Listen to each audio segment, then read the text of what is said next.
How to use APIdog step-by-step beginner tutorial to APIdog.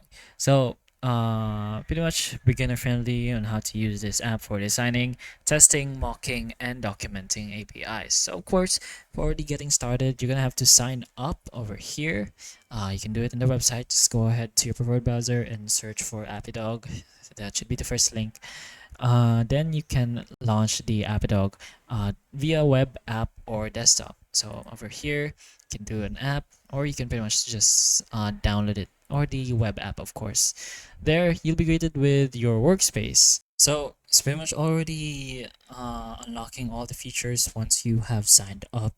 And the first thing you can go ahead and do is to import an existing API. So you can go ahead and press on the plus subject over here and upload a local open API JSON YAML file or enter its URL. You can create it manually, of course, and just go ahead and do so if you want to already start going ahead.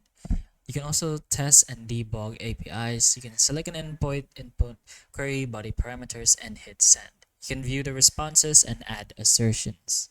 Other than that, on the main lobby or screen, you can go ahead to your resources, your own activities. You can create your own personal teams. If you want to create some, you can go ahead and do so. You can invite members to your specific team. You can see your plans, depending on which specific team you put in your plans, and the settings for that account. You can change your nickname, your team name. If you go ahead and change it, of course, you can go back to your API hub over here to check on all the categories. You can go ahead and scroll and see whichever fits you the most. You go ahead and favorite some of them so that you can just go over here to the left side and check for your favorited APIs.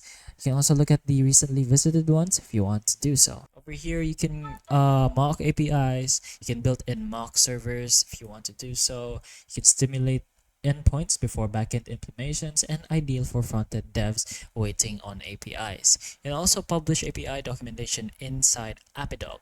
So once you've chosen your APIs, of course, you can go ahead and choose all the features or tools you want to go ahead and test, like new markdowns and new requests, and as mentioned, the new endpoints. But insufficient permissions, you can go ahead and press on this one over here to read more about that specific API.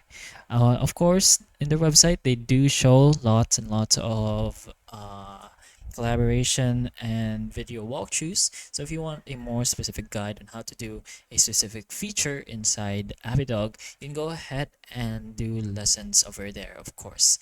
But pretty much that's the basics of APIdog, as short as possible. So if this video can help you, please like and subscribe for more videos like this, and that's all. Thank you.